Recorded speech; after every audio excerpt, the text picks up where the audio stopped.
Hola, hola familia espiritual. Espero que estén bien, que se estén cuidando y que estén creciendo en la gracia y en el conocimiento de nuestro Señor Jesucristo. Hoy vamos a estudiar un tema sumamente importante.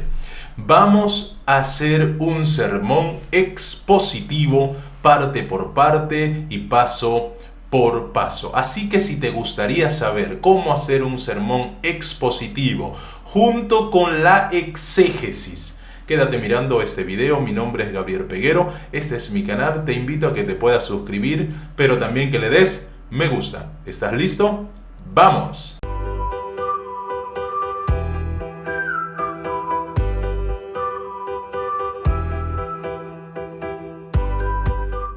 Cuando nos referimos a un sermón expositivo, nos estamos refiriendo al sermón de los sermones. Es el tipo de sermón que trata de explicar lo que quiso decir el escritor bíblico cuando escribió inspirado por el Espíritu Santo. El sermón expositivo trata de escarbar, de buscar esas perlas preciosas debajo de cada una de las palabras que están escritas en las Escrituras. Y el predicador debe tratar, por la gracia de Dios, de profundizar en las Escrituras de tal manera que pueda extraerlas. Así que un sermón expositivo es una maravilla. No todos pueden lograr un sermón expositivo porque tienen que tener algunos conocimientos técnicos importantes, pero todo aquel que desee y se prepare puede lograrlo. Este video va a tener dos partes.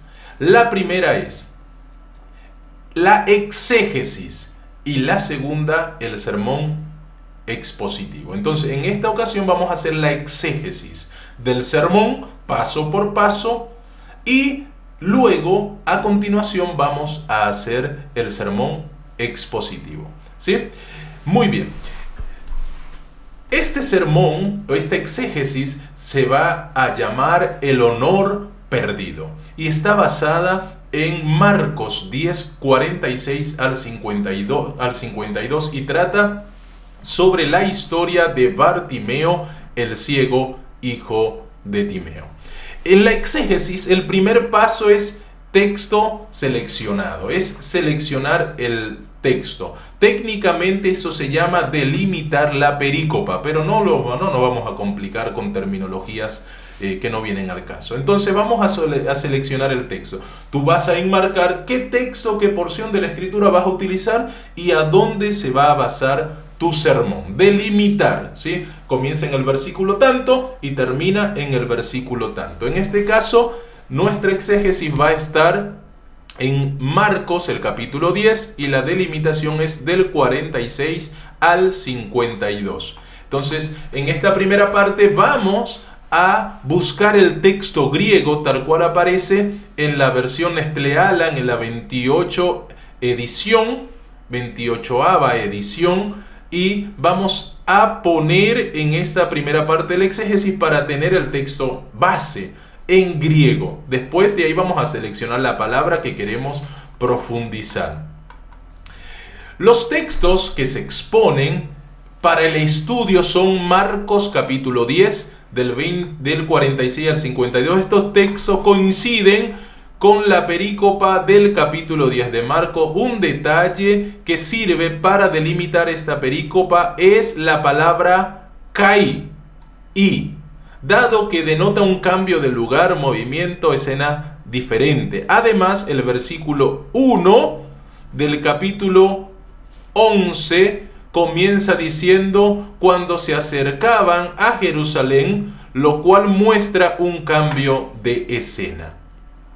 Esto es la selección del texto. Ahora vamos a ir al análisis del contexto, que es el segundo paso de una exégesis. Yo te lo voy a ir poniendo ahí en la pantalla para que lo puedas ver. Vamos a ir haciendo parte por parte para que tú veas qué es lo que va en cada parte. Entonces, análisis del contexto, como para tenerlo en cuenta. El testimonio constante y únicamente de la tradición cristiana señala a Juan Marcos como el autor del Evangelio. El nombre Marcos deriva del latín Marcus y es a la vez su apellido. Su nombre es Juan Marcos. Su primer nombre es Marcos. Juan es un nombre más hebreo y su apellido es Marcus o Marco.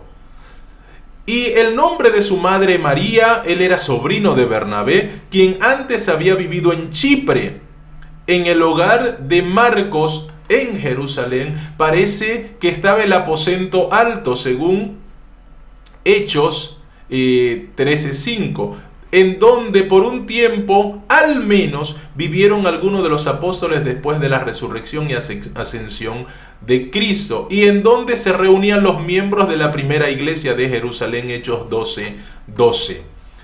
Fecha, la fecha del Evangelio de Marcos. La declaración de Papías, Papías, uno de los padres apostólicos, es necesario consultar a los padres apostólicos para saber sobre la iglesia temprana. La declaración de Papías se toma generalmente para afirmar que Marcos era el traductor del apóstol Pedro, cuando éste se dirigía a congregaciones cuyo idioma no hablaba bien, porque él era judío. Marcos era judío, pero al mismo tiempo era romano y hablaba griego. Posiblemente en lugares en donde no se hablaba arameo, la lengua nativa de Pedro. En contraste con esto, Hechos nos dice lo siguiente: presumiblemente Marcos tradujo tan a menudo la predicación evangelística de Pedro y se familiarizó tanto con ella que pudo escribir bajo la inspiración del Espíritu Santo el evangelio que lleva su nombre. La mayoría de los eruditos están de acuerdo en que el cuarto evangelio, el de Marcos, es el primero que se escribió. Todo eso va en la parte del análisis del contexto, ¿sí? Entonces, los padres de la iglesia no concuerdan en si Marcos escribió antes o después de la muerte de Pedro, que murió preferiblemente alrededor del año 64 al 66. Ireneo de Lyon, un padre de la iglesia, afirma que Marcos escribió el evangelio después de la muerte de Pedro, y Clemente de Alejandría sitúa la escritura de este evangelio mientras aún vivía Pedro. La segunda afirmación parece concordar más estrechamente con la afirmación que hay actualmente, pero sea cual fuere la escritura de este evangelio, debe situarse alrededor del año 55 al año 70. Otros autores datan el libro entre el año 55 y el año 65 aproximadamente. Todo esto es parte de una exégesis, parece tedioso, ¿verdad? Pero es necesario. El marco histórico. Por ejemplo, en el marco histórico deberíamos de poner el Evangelio de Marco escrito en griego y dirigido a los cristianos de Roma, desde donde se escribió el Evangelio.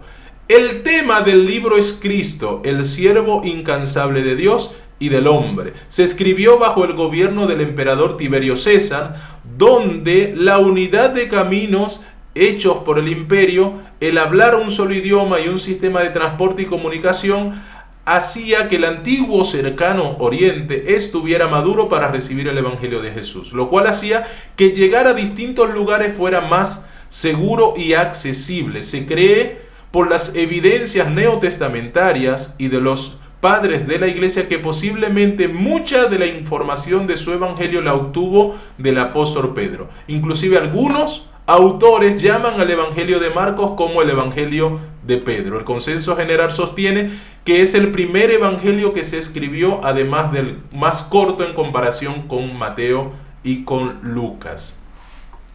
Análisis del género y la escritura literaria de Marcos.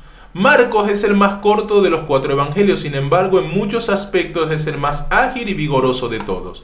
Aunque solo tiene 2/3 de la extensión de Mateo, registra la mayor parte de los incidentes que menciona este.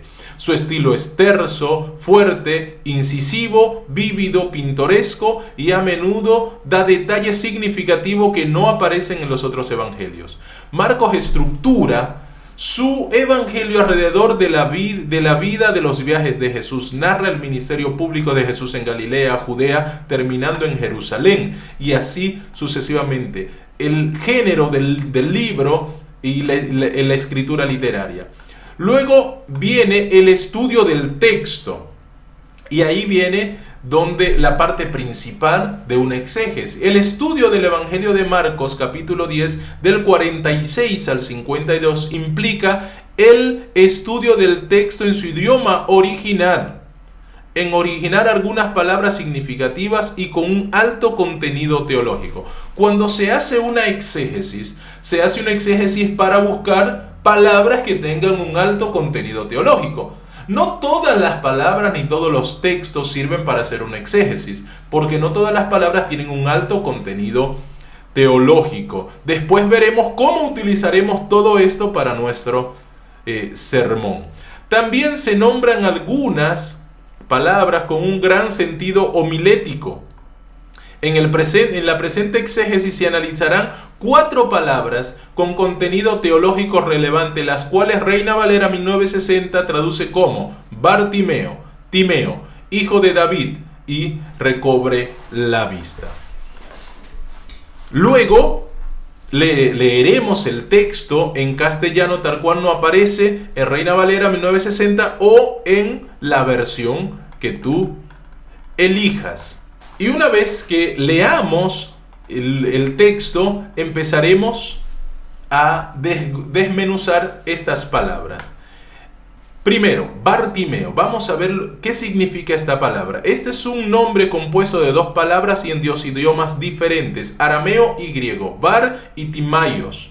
El primero es un nombre arameo que el mismo Marcos lo traduce como hijo, dado que los destinatarios, los que iban a leer el Evangelio de Marcos, no estaban acostumbrados con el arameo.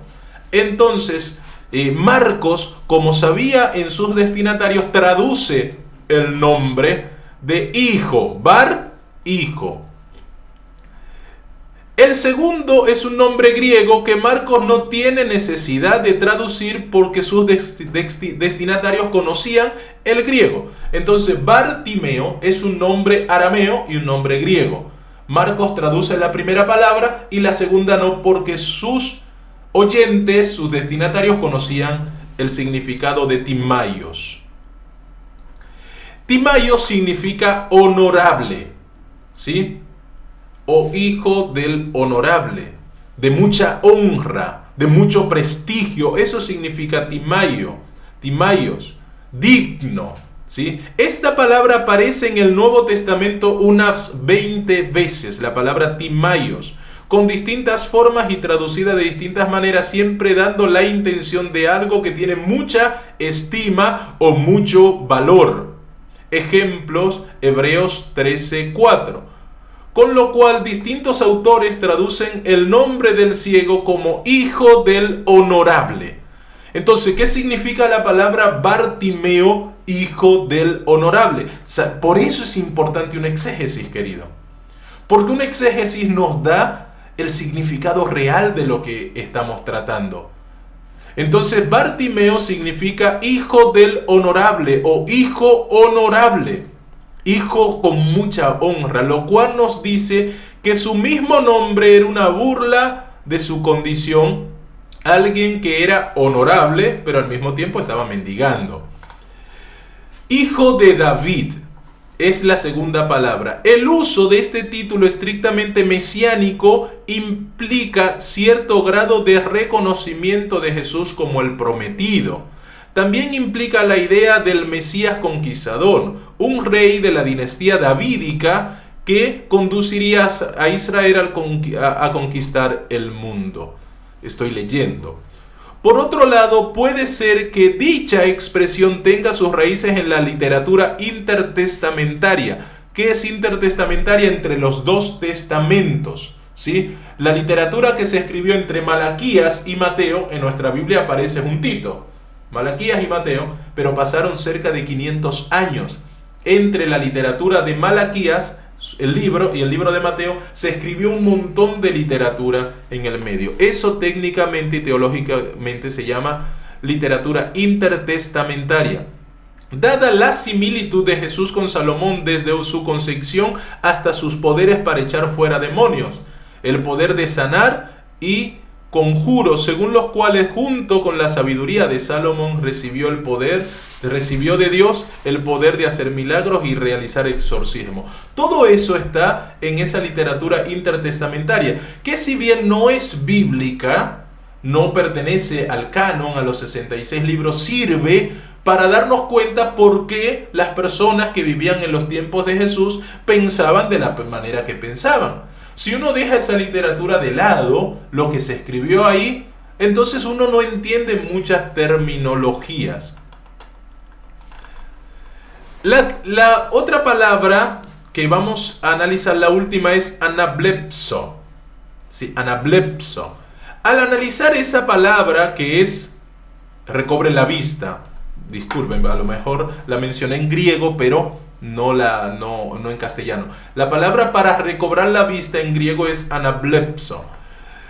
Al analizar esta palabra podemos encontrar que este término es el término central de la historia.